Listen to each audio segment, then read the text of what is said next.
नमस्कार दोस्तों। 2026 प्रीलिम्स आप देने तो जाएंगे ही। हम कुछ एनालिसिस कर रहे थे और हमने देखा कि इंटरनेशनल ऑर्गेनाइजेशंस लगभग हर साल हमें दिख गए हैं। 2024 में डायरेक्टली इनडायरेक्टली 3 क्वेश्चन आ गए, 25 में 4 क्वेश्चन आ गए। हम उम्मीद कर रहे हैं भाई 26 में अगर 4-5 क्वेश्चन आ जाए तो हमारा काम बन जाएगा। तो ये जो टॉपिक है आज इंटरनेशनल ऑर्गेनाइजेशंस का, वो हम पिछले 1-1.5 साल से जो ऑर्गेनाइजेशन न्यूज में रही है उसके ऊपर आपके सामने हम लेकर आ रहे हैं सेशन को। आइए फटाफट देखते हैं ये पीडीएफ आपको कहां मिलेगी, अभी हम आपको थोड़ी देर में बता देंगे। हम आपको इंडेक्स पेज अपना दिखा दे रहे हैं जहां पर आप देख सकते हैं कि हमने पहला लिखा हुआ है ब्रिक्स के बारे में, फिर हम इंडिया ग्रोथ का बात कर रहे हैं, ओपेक एग्रीमेंट का हम बात कर रहे हैं, यूनेस्कैप आप देख सकते हैं, एआई गवर्नेंस के ऊपर बहुत चीज हुआ है, ऑर्गेनाइजेशन की हम बात करेंगे, एफएओ की बात करेंगे, यूनेस्को की बात करेंगे, एपीडीआईएम की बात करेंगे, हम लोग बात करेंगे यहाँ पर एफएटीएफ की भी, हम लोग बात करेंगे यहाँ पर आईसी जनरल मीटिंग की भी। तो मतलब ठीक ठाक तरीके से हमने आपके लिए वो पॉइंट बना रखे कि जहां हमें रुकना है और डिस्कस करना है। खैर, अब आप बोलेंगे सर पहले क्वेश्चन तो बताइए क्या आया था, कैसे है। तो आप अपने सामने कुछ देख सकते हैं। पहले तो आप पहले अपने सामने यही देख लीजिए कि क्या पूछा हुआ और कितना पूछा हुआ, पहले आप ये चेक कर लीजिए। भाई पूछा है इनमें से कौन सा नाटो का मेंबर रहा है। नाटो पूरा साल न्यूज में रहा है, 1949 की नॉर्थ अटलांटिक ट्रीटी ऑर्गेनाइजेशन है। और इसमें सवाल पूछा है कि बताइए इनमें से कौन सा मेंबर है, कितने मेंबर है इनमें से। अब आपको यह पता करना पड़ेगा कि इनमें से बस 3 है, बस 4 है, बस 5 है, या 6 के 6 है। नीचे कमेंट करके आंसर दीजिएगा, तो क्योंकि ये तो आया हुआ क्वेश्चन है, आप इसको तो कर ही ले जाएंगे, जवाब देकर जरूर देखिएगा। पर हम आपको लेकर चलते हैं अपनी चीजों में कि आज वो आपसे मेंबरशिप के बारे में पूछ रहा है, वो आपसे पूछ रहा है फंक्शंस के बारे में, वो आपसे पूछ रहा है कि भारत का रोल क्या है इंस्टीट्यूशंस में, वो आपसे रीजनल कोऑपरेशन भी पूछेगा और ऑर्गेनाइजेशन भी पूछेगा, वो आपसे पूछेगा ऑर्गेनाइजेशन ट्रीटीज और उसके काम में क्या क्या रिलेशन हो सकता है। और इसी को मद्देनजर रखते हुए हमने आपके लिए कुछ बनाया है। आइए चेक करते हैं कि क्या इंपॉर्टेंट है, कैसे इंपॉर्टेंट है। आइए चेक करते हैं। सबसे पहले आपके सामने आ रहा है पहला टॉपिक, जिसको आप आराम से देख सकते हैं। This is the first topic. देखिएगा, हम ब्रिक्स की बात कर रहे हैं। तो ब्रिक्स के लिए मेरे लिए इंपॉर्टेंट कि भाई 2026 प्रेसिडेंसी आपको मिल चुकी है, 20 साल ब्रिक्स को होने आ गया है। तो ब्रिक्स के लिए इस बार हमने क्या किया, अगर आप देखेंगे, हम इसको थोड़ा अगर एक्सपैंड करके आपको दिखाएं, तो भारत ने अगर आप देखें तो भाई हमने लोटस, इंडिया का जो नेशनल फ्लावर है, उसको हमने दिखाने की कोशिश किया सिंबल के तौर पे लोगों के फॉर्म में। और overall form Indian cultural identity से ही निकल कर आ रहा है। 5 कलर्ड पेटल्स हैं फाउंडिंग मेंबर्स को जो दिखा रहे हैं, Brazil, Russia, India, China, south Africa को जो दिखाते हैं। इनर पेटल्स में हैंड जो कि नमस्ते हम लोग करते ग्रीटिंग्स दिखाता है। कोर मैसेज यही जाता है कि यूनिटी इन डाइवर्सिटी और कलेक्टिव कोऑपरेशन की हम यहां पर बात कर रहे हैं। तो ब्रिक्स की वेबसाइट पे ऑफिशियल लोगो लगाया गया। और ब्रिक्स क्या है ये आप नॉर्मली भी पढ़ते हैं, बहुत बार आपने पढ़ा होगा। पार्टनर कंट्रीज भी कौन है, आज ब्रिक्स के 11 मेंबर हो चुके हैं सर। जहां 5 से चालू हुआ था, आज इसमें 11 मेंबर हो चुके हैं, जिसमें कि आप इजिप्ट को देख सकते हैं, ईरान को देख सकते हैं, सऊदी अरेबिया को देख सकते हैं, यूएई को देख सकते हैं, इथियोपिया को देख सकते हैं। ये सब मेंबर हमारे जुड़ चुके हैं ब्रिक्स में, 11 मेंबर हो चुके हैं। क्या आप हमें बता सकते हैं हाल ही में लेटेस्ट में कौन सा मेंबर इसमें जुड़ा हुआ है? हम आपको हिंट दे दें, उसका भी नाम आई से चालू होता है। नीचे कमेंट करके जरूर बताइएगा कि कौन सा भी लेटेस्ट ब्रिक्स का मेंबर बना है। वैसे थोड़ा आगे बढ़िए, यूएनडेसा। तो अब क्या है कि वो कोई रिपोर्ट देगा और वो यूएनडेसा के बारे में यूपीएससी आपसे पूछ लेंगे। तो क्या पूछती है, आइए देख लेते हैं यूएनडेसा में क्या है। भाई यूएनडेसा ने बोला भारत का अच्छा ग्रोथ रेट होगा। तो यूएनडेसा क्या है सर? ये core department of the United Nation secretariat है that leads work on social, economic and environmental development. ये 1948 में स्टैब्लिश हुआ था, रिस्ट्रक्चर किया गया 1997 में मर्जर के साथ, और हेडक्वार्टर इसका न्यूयॉर्क सिटी में है। ये क्यों आया था, ये इंपॉर्टेंट है क्योंकि आजकल क्वेश्चंस आपके एम्बिट पर आ रहे हैं, एम पर आ रहे हैं। ये इंपॉर्टेंट है मेरे लिए। To support countries in achieving sustainable, inclusive and equitable development by translating global UN commitments into national policies and actions. इसके फंक्शंस पे जरूर नजर आपका होना चाहिए। साफ बोलता है economic and social analysis, conduct global analysis, produces flagship reports like WESP, SDG coordination, advice and technical assistance और intergovernmental support भी ये देगा।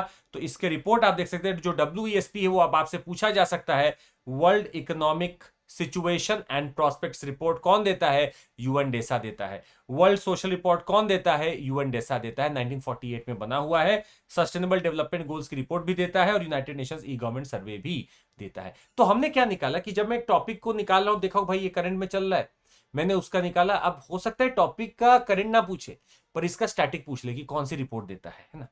वैसे जैसे ओपेक के बारे में है, ओपेक एग्रीमेंट है और इसको अगर आप पढ़ेंगे तो ओपेक प्लस का क्लियर था कि हमें अपना स्टेडी ऑयल आउटपुट बनाकर रखना पड़ेगा। इंटरनल टेंशन भले ही हो, पॉलिटिकल दिक्कतें चल रही हो, पर ओपेक प्लस ने बोला कि हम बना के रखेंगे। ओपेक को अगर सऊदी अरेबिया लीड करता है तो ओपेक प्लस को लीड करने वाला रशिया है।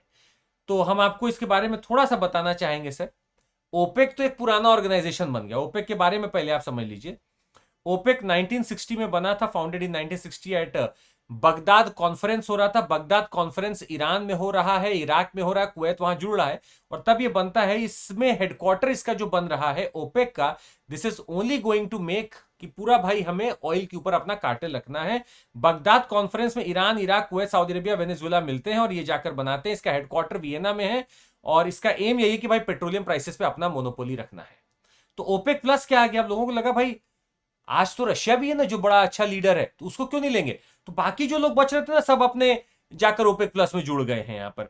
तो जितना रशिया लीड कर रहा है, साउथ सूडान भी, अजरबैजान भी, बाहरीन भी, सब जाकर जुड़ गया यहां पर। तो ये आपका नॉन ओपेक मेंबर्स थे जो जाके बोले कि सर हम तो ओपेक में जुड़ेंगे। तो ओपेक प्लस इसीलिए अलग से बनाया गया इनके लिए, और इनका फंक्शन वही है कि हम क्रूड ऑयल के प्रोडक्शन लेवल के हिसाब से स्टेबिलिटी लेकर आएंगे, क्रूड ऑयल का प्राइस हम सेट करेंगे। तो ओपेक प्लस बड़ा इंपॉर्टेंट इस समय चल रहा है।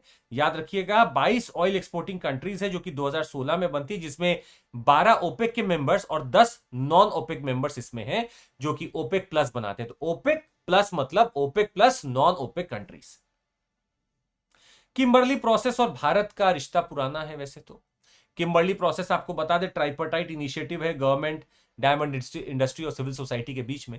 इसका ऑब्जेक्टिव है कि भाई हमें कॉन्फ्लिक्ट डायमंड्स को नहीं बेचना है, कोई ना खरीदे ना कोई बेचे। जहां पर लड़ाई करके, युद्ध करके, ब्लड बहाकर अगर आप डायमंड निकालते हो तो ये गलत कर रहे हो सर। किम्बर्ली प्रोसेस का सर्टिफिकेशन 2003 से ही चल रहा है।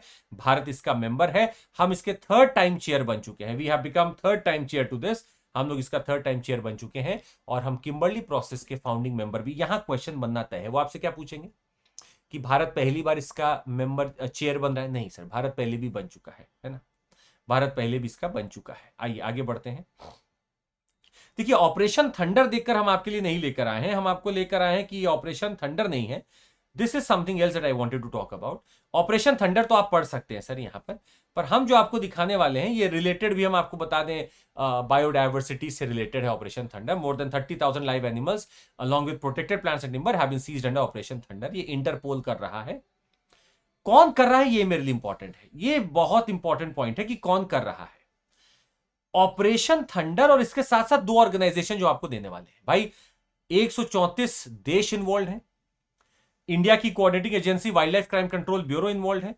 और ये जो पूरा आपका चल रहा है ये कोऑर्डिनेट होता है इंटरपोल द्वारा, वर्ल्ड कस्टम ऑर्गेनाइजेशन द्वारा, विद सपोर्ट फ्रॉम आईसीसीडब्ल्यूसी। अब हमें देखना है कि ये क्या है, क्वेश्चन यहां बनेगा। तो आईसीसीडब्ल्यूसी आप देख सकते हैं तो इंटरनेशनल कंसोर्टियम है। ये नाम से ही लग रहा है कि भाई ये आपका इंटरनेशनल कंसोर्टियम है। और international consortium on combating wild life crime, a consortium of the site secretariat, Interpol, UN Office on Drugs and Crime, the World Bank and the World Custom Organization has been established to tackle illegal wildlife trade। तो ये पूरा consortium है। ICCWC consortium है जिसमें आपको बहुत सारे लोग ये मिल जाते हैं। ये इंटायर एनफोर्समेंट चीजें आपकी साथ लेकर आता है। यहां पर एक और टर्म हम आपको देंगे, वर्ल्ड कस्टम ऑर्गेनाइजेशन। ये एक इंटर गवर्नमेंटल ऑर्गेनाइजेशन है जो फैसिलिटेट करती है cooperation standardisation among customs administrations world wide. और यहां पे भी हम आपको बता दें इसमें 189 मेंबर स्टेट्स है जिसमें भारत भी एक मेंबर है। इसका भारत भी एक यहां पे मेंबर है। इसका जो हेडक्वार्टर है वो ब्रुसेल्स में है। तो ये सारे ऑर्गेनाइजेशन मिलकर ऑपरेशन थंडर लॉन्च करते हैं और उसमें हम लोग देखते हैं कि भाई बहुत ज्यादा मात्रा में सीज किया गया एनिमल्स को, प्रोटेक्टेड प्लांट्स को, टिम्बर को, कि इलीगल तरीके से बेचे जा रहे थे। तो ऑपरेशन थंडर भी आ सकता है या फिर वो पूछ सकते हैं कौन करा रहा है। तो आपको याद होगा कि इसको कराने वाले जो हैं वो हैं Interpol, World Customs Organisation with support from ICCWC. ये तीन नाम आपको यहां पर याद रखने पड़ सकते हैं। क्या 24,999 रुपए में हमारा 12 महीने का सब्सक्रिप्शन मिल रहा है। सीएमसी कोड यूज करके आप जुड़ सकते हैं। अभी रुके रहिए, पीडीएफ के बारे में हम आपको 2 मिनट में बता रहे हैं कहां हम ये पीडीएफ डालने वाले हैं और कैसे डालने वाले हैं। अब जैसे आपने पढ़ा United Nations Alliance of Civilisations, UNAOC. ये United Nation Alliance of Civilisation जो है ये globally promote understanding between different nations, culture and religion. ये 2005 में बना था। 2005 में बना था। आप मान लीजिए पेपर देने जा रहे हैं 2026 में, तो ठीक है मान के चलते भाई 20 साल हो चुके हैं। इसको क्वेश्चन आना तय है। को स्पॉन्सर्ड बाई स्पेन एंड तुर्की। मोटो है मेनी कल्चर्स वन ह्यूमन, और इसका सेक्रेटेरिएट नॉर्मली जो है वो न्यूयॉर्क यूएसए में है। हम लोग जो इस बार UNAOC देखे उसके जो आपके 5 प्रायोरिटी एरियाज हमें समझ में आए वो थे youth, education, media, migration, women as peace mediators. India ने यहां पर रीएफर्म किया अपना कमिटमेंट कि देखिए वसुधैव कुटुंबकम का हम पूरा का पूरा अपना कमिटमेंट रखते हैं, और हम 11th इस समिट में जो कि रियद में हुआ है हम ये बोलकर जा रहे हैं कि हम सबके साथ देंगे, हम एक्सट्रीमिज्म और पोलराइजेशन के खिलाफ लड़ेंगे। तो ठीक है, मुद्दा क्या है, कहां हुआ था? रियद में हुआ था, 11वां नंबर का था, 11th था, और कहां हुआ था? रियद में हुआ था। रियद मतलब सऊदी अरेबिया में हुआ था। यहां एक क्वेश्चन बनना तय लगता है कि रियद में हुआ था कि कहां हुआ था, यहां एक क्वेश्चन बनना तय लगता है। चलिए मूविंग फॉरवर्ड अगले टॉपिक पे चलते हैं। अच्छा, यूनेस्को आईजीसी फॉर आईसीएच मतलब क्या हो रहा है कि हम लोगों ने अपना इंटेंजिबल साइट्स हो या हमारे बहुत भी जो हेरिटेज साइट्स हैं उन सब के लिए हम लोग बार बार क्या कुछ मीटिंग करते रहते हैं। तो हमारा जो इंटर गवर्नमेंटल कमिटी है वो हमने गठित की थी, और यहाँ पे ये मीटिंग ऑलरेडी हो चुकी है न्यू दिल्ली में। हम आपको कुछ चीजें बताना चाहते हैं, वो बस सुनिएगा। तो आईजीसी 20th सेशन उसका जो हुआ है of UNESCO IGC for your ICH, क्या है ये आइए देखते हैं, बताते हैं आपको। आईजीसी का काम क्या था? इसका काम ये था कि भाई प्रमोट एंड मॉनिटर करना है आपको इंप्लीमेंटेशन ऑफ द 2003 कन्वेंशन, आपको अपने आईसीएच को सेफगार्ड करना है, आपको कोशिश करना है कि जो भी इंटेंजिबल कल्चरल हेरिटेज है उसको ठीक से ओवरसी करे, उसके लिए फंड बनाओ, आपको draft operational directives practical implementation के लिए डायरेक्टिव देना होगा, एग्जामिन करना होगा रिपोर्ट को, और इवैल्यूएट करना होगा रिक्वेस्ट को, जो भी कि सर हमारे इंटेंजिबल कल्चरल हेरिटेज उसको डाल दीजिए, इन सबको आपको इवैल्यूएट करना होता है। आपको हम बता दें ये भी कि भाई ब्यूरो मेंबर में चेयरपर्सन इस समय भारत है, बाकी वाइस चेयरपर्सन में फ्रांस, स्लोवाकिया, बारबाडोस, कोई पूछने वाला है नहीं, भारत इसका चेयर इस समय। और इंटेंजिबल कल्चरल हेरिटेज की अगर हम बात कर रहे हैं तो आपको पता होना चाहिए कि भारत के कितने इंटेंजिबल कल्चरल हेरिटेज को डाला जा चुका है, और लेटेस्ट कौन सा डाला है क्या आप बता सकते हैं? ये बिल्कुल आर्ट एंड कल्चर का करंट अफेयर्स होगा, पर कौन लेटेस्ट डाला है, क्या ऑलरेडी डाल चुका है, क्या संकीर्तन है, क्या योगा को डाला जा चुका है, क्या इंचैंटमेंट जो होता है आसाम में उसको डाला गया है, क्या क्या है? आप हमको इंटेंजिबल कल्चर हेरिटेज के बारे में बताएंगे कि इसमें क्या क्या डाला जा चुका है, ये लिस्ट कितनी बड़ी हो चुकी है। अब जैसे आप यूनाइटेड नेशन एनवायरमेंट प्रोग्राम पढ़ रहे हैं, 1972 में बनता है, इसका हेडक्वार्टर नैरोबी में है, सोचिए इसका हेडक्वार्टर भी नैरोबी में रखा गया है, ठीक है। इसका कोर फंक्शन बड़ा इंपॉर्टेंट है सर, ग्लोबल एक्शन को कैटेलाइज करना है, इसको promoting sustainability, research and advocacy, conduct scientific research, influences policies etcetera, leadership in agreements, leads global agreement on environment etcetera, और पार्टनरशिप्स एंड कैपेसिटी बिल्डिंग। तो इसके reports बहुत इंपॉर्टेंट है मेरे लिए sir, emission gap report, adaptation gap report, global environment outlook, frontiers report, और global waste management, बड़े important है सर। तो ये क्वेश्चन कभी भी आपका यूएनईपी के ऊपर आ सकता है। 1972 में ये बनकर तैयार हुआ था, और इसका फंडिंग जो है वो voluntary contribution is around more than 95% of funding. तो आपका वॉलेंट्री कॉन्ट्रीब्यूशन इसका अच्छा खासा है, लोग अच्छा खासे इसको कॉन्ट्रीब्यूट कर रहे हैं। आईएमओ काउंसिल और आईएमओ के बारे में समझ लीजिए भाई, भारत का फिर से इलेक्शन हो गया आईएमओ काउंसिल में, भले ही कैटेगरी बी में हुआ है। तो council of the international maritime organisation category B में भारत को जोड़ा जा चुका है, जिसमें 10 देश और भी हैं। तो हम इंटरनेशनल सी रूट, इंटरनेशनल सी बॉन्ड ट्रेड के लिए बहुत इस समय अच्छा सा अपना माहौल भी बनाए हुए कर भी रहे हैं। इंटरनेशनल मैरीटाइम ऑर्गेनाइजेशन के बारे में बता दें सर, 1948 में ये बना था, हेडक्वार्टर है लंदन में, मेंबर स्टेट्स इसके 176 मेंबर है, भारत 1959 में इसमें जुड़ा है, मतलब फाउंडिंग मेंबर तो नहीं है, इसका फाउंडिंग मेंबर तो नहीं है। सेक्रेटरी जनरल इसको लीड करते हैं, all member states highest governing bodies का आईएमओ की असेंबली होती है जिसमें सारे मेंबर स्टेट्स बैठते हैं, और हम लोग इसके काउंसिल में इलेक्ट हुए हैं जिसका 2 साल का टर्म होता है। बड़ी बात है सर, आप फिर से इसमें चुने गए हैं। 46th GCC summit and the साखी डिक्लेरेशन। देखिए साखी डिक्लेरेशन बड़ा इंपॉर्टेंट है, साखी डिक्लेरेशन नाम से ही क्वेश्चन बनता हुआ हमें दिख रहा है। ये गल्फ कोऑपरेशन काउंसिल की मीटिंग जो कि बहरीन के मनामा में हुई थी, वहां पे साखी डिक्लेरेशन साइन होता है, ताकि गल्फ कोऑपरेशन काउंसिल के बीच में मजबूती आ सके, ताकि सॉवरेंटी और नॉन इंटरफेरेंस के लिए रेस्पेक्ट आ सके, ताकि सपोर्ट हो सके पैलेस्टीनियन कॉज के लिए। अब हम आपको बता दें गल्फ कोऑपरेशन काउंसिल के बारे में, गौर से सुनिएगा। 1981 में गल्फ कोऑपरेशन काउंसिल बनकर तैयार होता है। मेंबर्स इसके Bahrain, Kuwait, Oman, Qatar, Saudi Arabia और यूएई है। ये क्वेश्चन यहां पर आने की पूरी चांस बनता हुआ दिख रहा है। इसका हेडक्वार्टर रियाद और सऊदी अरेबिया रियाद में है, याद रखिएगा। और इसका ऑब्जेक्टिव बहुत क्लियर है कि हमें कोऑर्डिनेट करना है, हमें इंटीग्रेट करना है, इंटरकनेक्शन बढ़ाना है between member states in all fields, strengthening ties between the people, and we have to move forward for cooperation in the private sector also। तो ये आपका गल्फ कोऑपरेशन काउंसिल का एक बेहतरीन जो क्वेश्चन है जो बनता हुआ हमें दिख रहा है। अच्छा, भारत के चीफ इलेक्शन कमिश्नर को चेयर बनाया गया है इंटरनेशनल आइडिया का। देखिए अब यहां क्वेश्चन क्या बनेगा, आइडिया। आइडिया क्या है? International institute for democracy and electoral assistance. बड़ा इंपॉर्टेंट है ये भी भाई। ये ऑर्गेनाइजेशन 1995 में ढूंढा गया था, 2025 निकल गया है, 26 में आप एग्जाम देंगे तो आप एक को रिलेशन ढूंढ सकते हैं। 35 member countries with US and Japan as observers. देखिए अब यही क्वेश्चन बन जाएगा, क्या यूएस इसका मेंबर है? एक तो आप डेमोक्रेसी के ऊपर बात कर रहे हैं और यूएस को मेंबर नहीं बनाए हैं, वो ऑब्जर्वर है, जापान ऑब्जर्वर है। अपने आप में एक सबसे बड़ा सवाल यहां पे उठता है, यही क्वेश्चन बनेगा। भारत के सीईसी को यहां पर चुना गया है, इसका चेयर चुना गया है। चलेगा, आइए आगे बढ़ते हैं। अब जैसे आप देख सकते हैं APDIM on inclusive governance of disaster risk data. APDIM मतलब क्या हुआ? Asian and Pacific Centre for the Development of Disaster Information Management. 2015 में बनकर तैयार होता है as regional institution under the UNESCAP. ये यूनेस्कैप में बनता है, इसका हेडक्वार्टर तेहरान ईरान में है, इसलिए और इंपॉर्टेंट हो जाता है। ये क्या नाम फिर देख लीजिए, एपीडीआईएम मतलब Asia and Pacific Centre for development of Disaster Information management. ठीक है, अब आप देखिएगा की फंक्शन क्या, डेटा है, नॉलेज शेयरिंग है, रिस्क असेसमेंट है, कैपेसिटी बिल्डिंग है, स्ट्रेंथनिंग अर्ली वार्निंग सिस्टम है, सब कहानी है। पर इसका हेडक्वार्टर बड़ा इंपॉर्टेंट है कि तेहरान में है, और ये बना 2015 में है, जो कि बना भी कौन रहे हैं? अंडर यूनेस्कैप। यूनेस्कैप तो आपको यूनेस्कैप के बारे में जानना पड़ेगा। यूनेस्कैप क्या है? United Nations economic and social commission for Asia and the Pacific.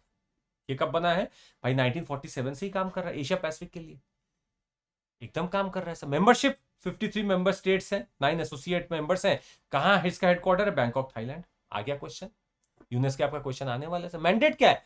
Economic और social development Asia Pacific region में बढ़ाओ, promotes cooperation in pursuit of solutions to sustainable development challenges.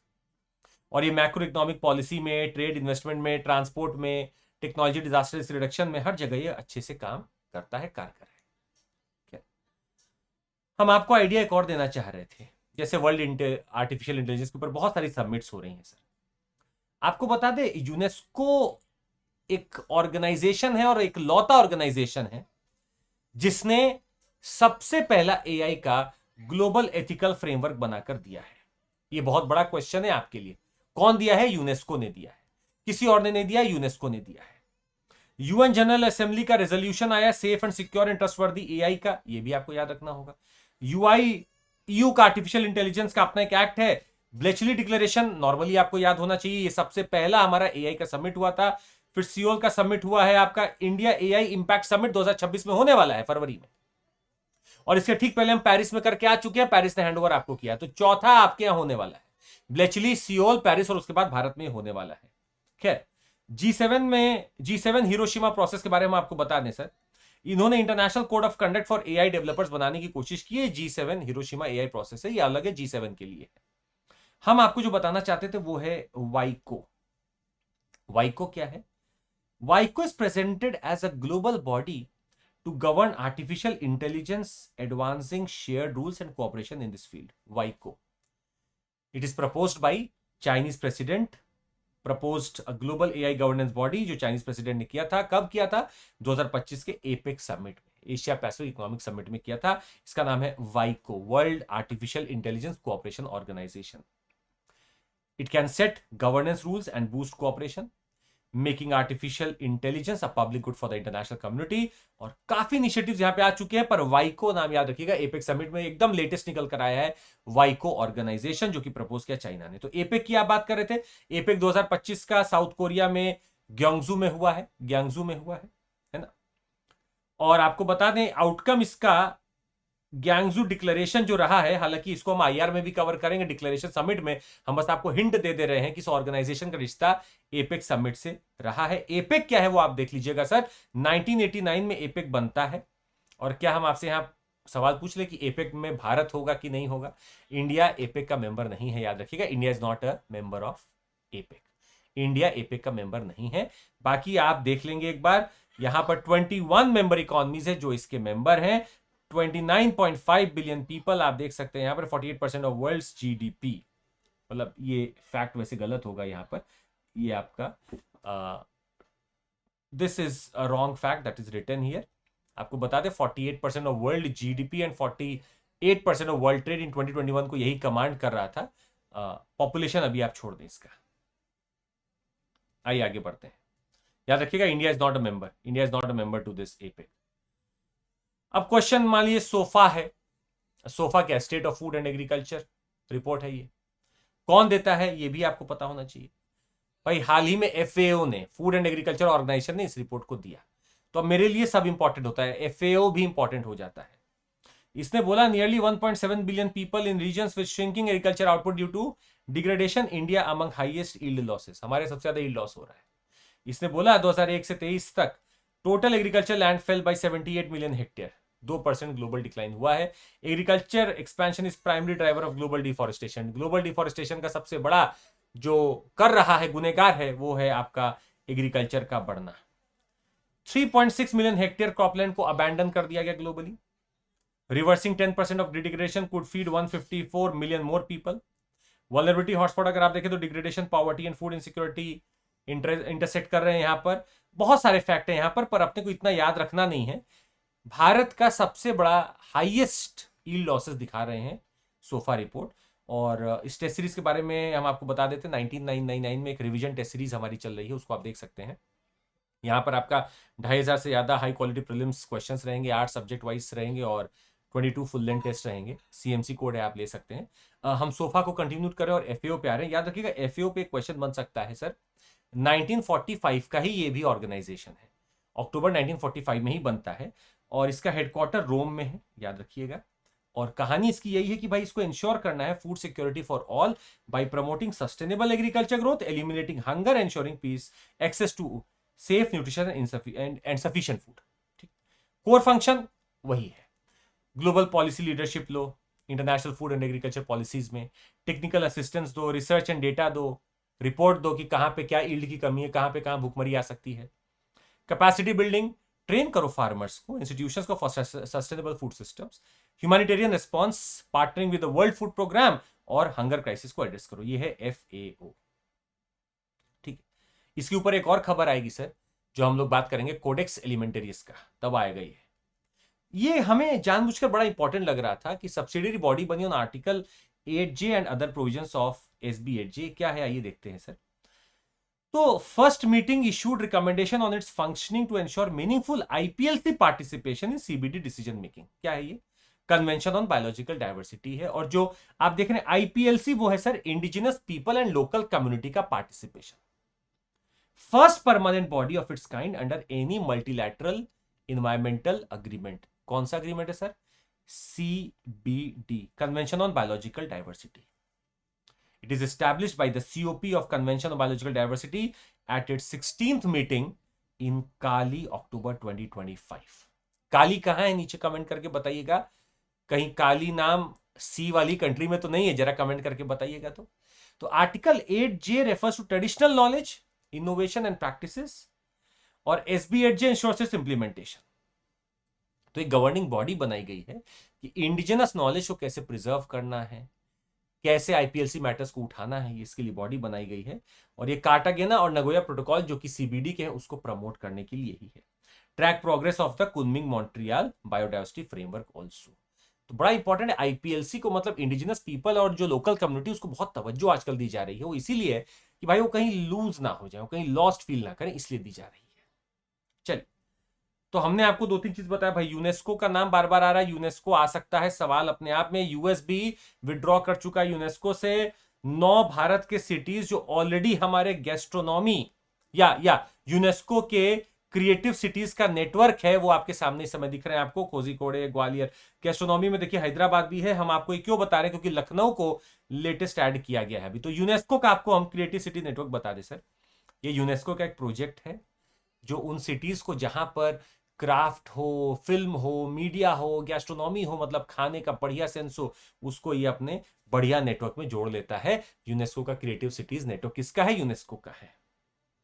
UNESCO के बारे में जान लीजिए। यूएस विड्रॉ कर चुका है सर। यूएन की स्पेशलाइज्ड एजेंसी है, member of UNSDG aimed at fulfilling sustainable development goals. इसका headquarter Paris, France, 193 members, 11 associate members, 1945 में बना हुआ है। क्वालिटी एजुकेशन लेकर आना है सबके लिए, है ना, लेकर आना है आपके लिए साइंस का knowledge, cultural diversity etcetera. Global priorities में अफ्रीका को attentive to 54 African countries with targeted strategy. ये यूनेस्को ज्यादा ही उस पर भी ध्यान देता है, अफ्रीका पे भी अच्छा खासा ध्यान देता है। जेंडर इक्वालिटी इंश्योर करना है। इसका स्पेशलाइज्ड एरिया आप देखिए, 5 स्पेशल एरिया है इसका, education, natural science, social human science, culture, communication, information. Major initiative की आप बात करें, world heritage list, man and biosphere programme etcetera. International geo science and global geo parks programme, already question पूछा हुआ है। International hydrological programme, ये भी यही कर रहा है। तो बहुत सारे ऐसे इसमें दिख रहे हैं प्रोग्राम जो चलते हुए हैं, और क्वेश्चन आपका ऑर्गेनाइजेशन पर आ सकता है यहाँ पर। तो जैसे यूनेस्को रिपोर्ट्स और इंडिया का एंगेजमेंट अगर आप देखेंगे तो यहाँ रिपोर्ट्स यूनेस्को की इस बार आ सकती हैं, बड़ी इंपॉर्टेंट लग रही हैं हमें तो आते हुए। तो ग्लोबल एजुकेशन मॉनिटरिंग रिपोर्ट एक है, यूनेस्को की साइंस रिपोर्ट है, state of education report for India है, इंडिया के लिए अलग से ही है। तो ऐसे बहुत सारी इंपॉर्टेंट रिपोर्ट्स हैं जो ऑर्गेनाइजेशन के हिसाब से आ जाती है, तो अपने को ये भी याद रखना हो। भाई इंडिया का रोल और रिकॉग्निशन अगर आप देखें तो आईसीएच कमेटी है, India elected to intergovernmental committee for safeguarding this intangible cultural heritage, हम लोग उसके चेयर हैं इस समय। तो बड़ा अच्छा है। और Durga Puja inscribed on UNESCO representative list of ICH, और बहुत सारे रिप्रेजेंटेटिव लिस्ट में ऑलरेडी है। और हमारे पास तो intangible cultural heritage already registered है, बहुत सारे उस पर ऑलरेडी आ चुके हैं और आने भी वाले हैं। फिर आसियान के ऊपर जैसे कि मान लीजिए कुछ है, तो आसियान के लिए भी हम लोग पढ़ सकते हैं। आसियान को वैसे हम लोग पढ़ेंगे इंटरनेशनल ऑर्गेनाइजेशन की ग्रुपिंग में भी। तो ये 47th आसियान की समिट हुई थी कुआलालंपुर मलेशिया में। आसियान का प्रोफाइल और ये सब आसियान का हम लोग एक बार वहां पे देख लेंगे। यहां पर जो हम आपको मेन बताने वाले थे वो था सेविला। तो सेविला फोरम है डेट के ऊपर। तो ये सवाल बन सकता है, सेविला फोरम डेट के ऊपर है, एक नया ग्लोबल प्लेटफॉर्म बना है सॉवरेन डेट रिफॉर्म के लिए, इसका नाम है सेविला फोरम। ये यूएनसीटीएडी के तहत लॉन्च हुआ है, यूनेक्टैड के तहत लॉन्च हुआ है, और एक नया ग्लोबल प्लेटफॉर्म ये बनकर आया हुआ है। स्पेनिश लेड इनिशिएटिव है जिसको यूनेक्टैड और यूएनडेसा दोनों मिलकर इसको सपोर्ट कर रहे हैं। ठीक, अच्छा, तो इसका एम वही है। अगर आप यूनेक्टैड को देखें, United nation conference on trade and development, ये एक परमानेंट इंटरगवर्नमेंटल बॉडी है ऑफ द यूनाइटेड नेशन, 1964 में बनकर तैयार हो रही है and is headquartered in Geneva, Switzerland. तो इसका फोकस अगर आप देखेंगे तो ट्रेड एंड डेवलपमेंट है, इन्वेस्टमेंट एंटरप्राइज है, टेक्नोलॉजी एंड इनोवेशन है, macro economic and development policies है। क्वेश्चन बन सकता है। यूपीओवी बहुत इंपॉर्टेंट है, सीड्स बिल आ रहा है भारत में, नई नई चीजें आ रही हैं। तो union for protection of new varieties of plants, UPOV, and 1991 convention है। आपको बता दें यूपीओवी एक इंडिपेंडेंट इंटरगवर्नमेंटल ऑर्गेनाइजेशन है। This is the word that you have to remember, independent. Independent का मतलब किसी के ऊपर डिपेंडेंट नहीं है ये, और इसका खुद का अपना लीगल पर्सनैलिटी है, ये भी आपको याद रखना होगा यहाँ पर। And protects new plant varieties through breeders, तो आपका ये बचाता भी है, प्लांट राइट्स को बचाता भी है। तो बाय यूपीओवी कन्वेंशन 1961 में बना, इन्फोर्स्ड है 1968 का, रिवाइज हुआ है 1991 में भी, इसका रिवीजन लास्ट हुआ था। हेडक्वार्टर इसका जेनेवा स्विट्जरलैंड में है। मजेदार क्वेश्चन हम आपको बता दें, Bharat is not a member, याद रखिएगा, India is not currently a member of UPOV. हमने मेंबरशिप के लिए अप्लाई किया था, हमारे पास अपना खुद का protection of plant varieties and farmers का एक्ट है 2001 का, पर फिर भी हम इसके अभी मेंबर नहीं है, हमने अप्लाई किया था। एफएटीएफ बहुत न्यूज में रहा है, पाकिस्तान को देखते हुए तो एफएटीएफ बहुत न्यूज में रहा है। एफएटीएफ भी हम आपको बताते हैं 1989, G7 मेंबर्स इसको ढूंढ रहे हैं, समिट हो रहा है पेरिस में, ढूंढ कर लेकर आ रहे हैं। भारत इसका मेंबर बना 2010 में, और इसी के रिकमेंडेशन को कहा जाता है, ये लोग 40 सेट ऑफ रिकमेंडेशन दिए हैं, जो कैसे आपको जो मनी लॉन्ड्रिंग हो रही है, टेररिस्ट फाइनेंसिंग हो रही है, उसको कैसे रोका जाए, इसके ऊपर है। तो एफएटीएफ मेंटेन करता है कुछ लिस्ट को, ब्लैक लिस्ट और ग्रे लिस्ट, याद रखिएगा। ब्लैक लिस्ट मतलब ये हाई रिस्क जुरिस्डिक्शन है, ईरान हो गया, म्यांमार हो गया, नॉर्थ कोरिया हो गया, ये ब्लैक लिस्टेड है। ग्रे लिस्ट में पाकिस्तान का आना जाना लगा रहा, जो कि jurisdiction under increased monitoring. 2025 Arctic circle assembly and India's Ayush ministry participation, Bharat की आयुष मिनिस्ट्री का डेलीगेशन गया और 2025 के आर्कटिक सर्कल असेंबली में पार्ट लेकर आया है। आर्कटिक सर्कल असेंबली ये लार्जेस्ट गैदरिंग है ना आर्कटिक अफेयर्स पे, एनुअली आपका हर अक्टूबर के महीने में हो जाती है। ये आपको बता दें सर, 16 से 18 2025 में हुई थी। रिकजाविक आइसलैंड है, आइसलैंड का एक छोटा सा आइलैंड है जहां पर ये हुई थी। यहां पर आपको ये भी हम बता दें कि इसका 2025 का edition continued the open tent dialogue format on climate development security in the high north. ठीक है, आई अच्छा, यूनियन पावर मिनिस्टर ने अटेंड किया था G20 energy transition ministerial meeting हुई थी साउथ अफ्रीका में। तो एक यहाँ मिशन का नाम आ रहा था support for Africa mission 300। Africa का मिशन है 300 का। मिशन 300 किसका है? अफ्रीका का है। क्या करना है? इलेक्ट्रीफाई करना है 300 मिलियन अफ्रीकन बाय 2030। तो मिशन 300 पूछेंगे तो अपने से मत जोड़ लीजिएगा, आपसे नहीं रिलेटेड है वो, आप उसको सपोर्ट कर रहे हैं। G20 सर बहुत बार क्वेश्चन बना हुआ है, फिर बन सकता है, 1999 का बना हुआ है। इसका एनुअल रोटेटिंग प्रेसिडेंसी होता है। सबसे बड़ी बात, कोई परमानेंट सेक्रेटरीट नहीं है, कोई फिक्स्ड हेडक्वार्टर नहीं है G20 का, कोई इंफोर्समेंट मैकेनिज्म नहीं है इसके। यहां ऑलरेडी क्वेश्चन पूछा हुआ है कि भाई कौन कौन से मेंबर हैं, हम आपसे पूछ लें क्या तुर्की मेंबर है G20 का? नीचे कमेंट करके बताइएगा। सवाल आया हुआ है, क्या G20 है मेंबर? बताइएगा। तुर्की का, तुर्की G20 का मेंबर है।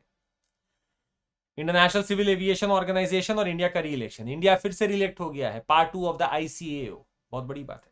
तो इंटर गवर्नमेंटल स्पेशलाइज्ड एजेंसी है जो कि यूएन के साथ संबंधित है।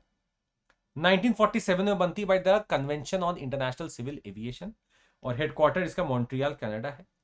वर्किंग मैकेनिज्म सर आपको बता दें वही है, सॉवरेन बॉडी है।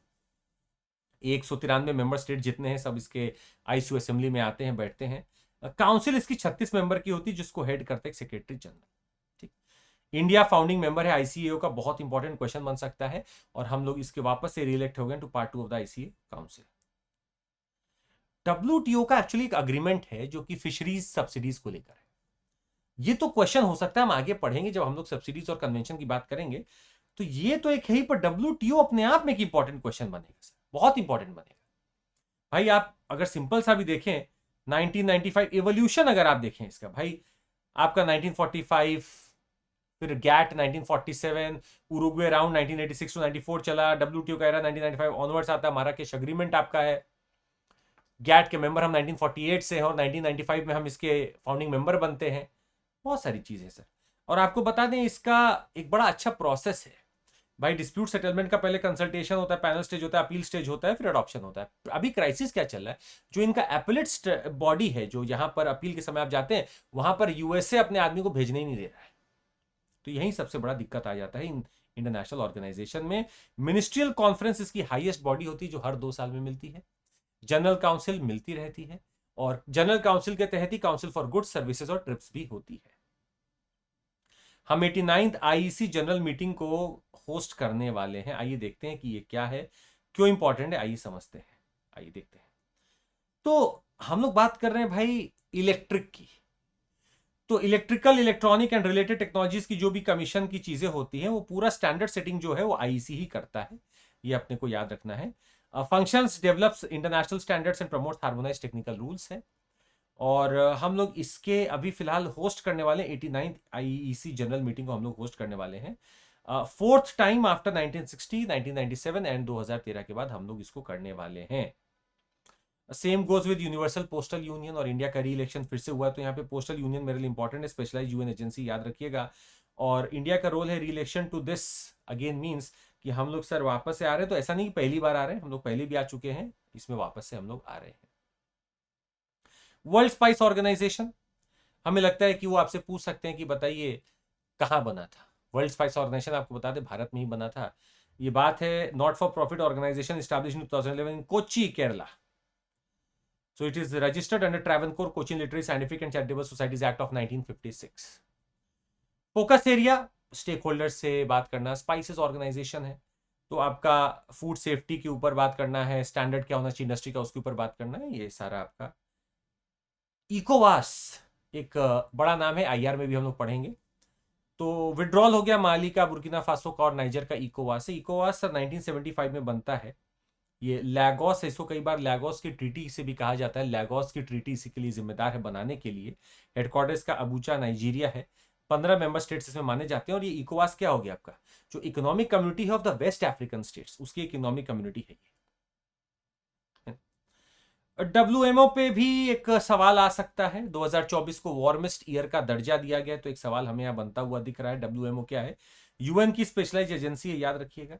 हेडक्वार्टर जेनेवा स्विट्जरलैंड में इसका दिख रहा है हमें। और फाउंडेड इन 1950 है, और ये इंटरनेशनल मैरीटाइम ऑर्गेनाइजेशन से निकलकर आ रही है, जो कि 1873 में बनकर तैयार थी।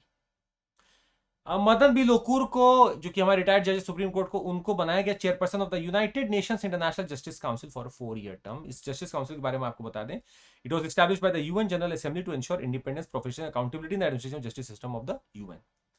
ये इंटरनेशनल कोर्ट ऑफ जस्टिस नहीं है, ये इंटरनेशनल क्रिमिनल कोर्ट नहीं, ये अलग है, ये इंटरनल जस्टिस काउंसिल है। ठीक, इसका फंक्शन क्या है भाई? इंडिपेंडेंस देखना इंपार्शियलिटी से कि हो रहा है कि नहीं हो रहा है यूएन के इंटरनल जस्टिस सिस्टम का, which includes Office of Staff Legal Assistance, UN Dispute Tribunal, and UN Appeals Tribunal. India has been elected to chair the 68th session of the UN Commission on Narcotic Drugs. UN Commission on Narcotic Drugs के बारे में आपको बता दें, principal policy making body है United nation की drug related matters के ऊपर, और भारत इसका वापस से चेयर बन चुका है। हम आपको एक बहुत इंपॉर्टेंट एक चीज दिखा भाई, पैसिफिक आइलैंड फोरम, याद रखिएगा आप पिपिक के मेंबर हैं, फाउंडर हैं, आप पैसिफिक आइलैंड फोरम में नहीं हैं। पैसिफिक आइलैंड फोरम 1971 में बना हुआ था, आप इसके मेंबर नहीं हैं। टोंगा की कैपिटल में इसका भी एक सेशन हुआ था। वर्ल्ड इकोनॉमिक फोरम के बारे में हम आपको ऑलरेडी बता चुके हैं, काफी इंपॉर्टेंट है ये वर्ल्ड इकोनॉमिक फोरम, क्वेश्चन आने की अच्छी खासी उम्मीद है। एशियन डेवलपमेंट बैंक बहुत इंपॉर्टेंट, 5 लोन साइन किया आपके साथ, और 1966 का बना हुआ है, रीजनल डेवलपमेंट बैंक है, एशिया का डेवलपमेंट चाहता है। आपको बता दें इसमें मेंबर कंट्रीज और जो बाकी पार्टनर्स हैं यहां पे अपना इक्विटी रखते हैं, इन्वेस्टमेंट रखते हैं। एडीबी के 5 लार्जेस्ट जो शेयर होल्डर है वो है Japan, US, People's Republic of China, India and Australia, मतलब टॉप 5 में भारत भी है विद 6.3% ऑफ शेयर। और आप देख सकते हैं एशियन डेवलपमेंट बैंक में बाहर का भी है आदमी, ये नहीं कि बस यहीं का है, तो we have US also in here, US भी है यहाँ पर। इंडिया इसका फाउंडिंग मेंबर है और 4th लार्जेस्ट शेयर होल्डर भी है। एक यहां पे और क्वेश्चन जो हमें लग रहा था जो इंपॉर्टेंट है, एक तो आपका I feel there is a question from Interpol भी आ सकता है, yes Interpol could be a question. एक बहुत कोडेक्स एलिमेंटेरियस, ये बहुत इंपॉर्टेंट है, डब्ल्यूएचओ का हम आपको बात कर रहे थे सर। कोडेक्स एलिमेंटेरियस कमीशन एक फूड कोड के बारे में है, it's a collection of international standards, guidelines and codes. Agreement on application of sanitary and phytosanitary measures of the WTO recognizes Codex standards, इसको recognize करता है। इंडिया चेयर कर रहा है कोडेक्स कमिटी को on spices and culinary herbs since its inception in 2014। हम इनके साथ बहुत अच्छे से जुड़े हुए हैं। मतलब इस पूरे में आप देखिएगा कि हमने कोशिश किया आपको सारे इंटरनेशनल ऑर्गेनाइजेशन देने की, यहाँ क्वेश्चन बन सकता है। जैसे आपको 1-2 लास्ट का हम दिखाएं अगर, तो एक देखिएगा यूएनएससी काउंटर टेररिज्म कमिटी है, ये आपका यूनाइटेड नेशन का रेजोल्यूशन 1373 से बनती है, 2001 में अडॉप्ट किया गया था, ये तब बनकर आती है सामने। इसके सारे यूएनएससी के मेंबर्स 5 परमानेंट और 10 नॉन परमानेंट मेंबर्स इसके मेंबर रहते हैं। और 2025 का जो चेयरमैन है, Algeria will chair the CTC with France, Russia and Pakistan as vice chairs. दुख इस बात का था कि अब पाकिस्तान को इसकी चेयरमैनशिप जा रही थी काउंटर टेररिज्म कमेटी की। ठीक है, तो ऐसे ही बहुत सारे हमने आपको इसमें ऑर्गेनाइजेशन दिए हैं, जरूर देखिएगा, आपको जरूर इसमें फायदा मिलने वाला है। और पीडीएफ हम आपको बता दें, हम डालने वाले हैं इस ग्रुप पर, Chandramouli space capital SIR Telegram का ग्रुप है, हम वहाँ डालेंगे, आप यूज कर लीजिएगा, डाउनलोड कर लीजिएगा। और अगर आपको लगे कि कोई चीज ऊपर नीचे तो एक बार बता दीजिएगा, आई लेट यू नो कि क्या चेंज करना है। आज के लिए बस इतना ही, बाय, टेक केयर, जय हिंद एवरीवन। और निरंतरता ही सफलता की कुंजी, जो निरंतर है वही सफल है। CMC कोड पर आपको मिल रहा है बहुत सारे लाभ, जुड़ जाइए, बाय, टेक केयर, जय हिंद।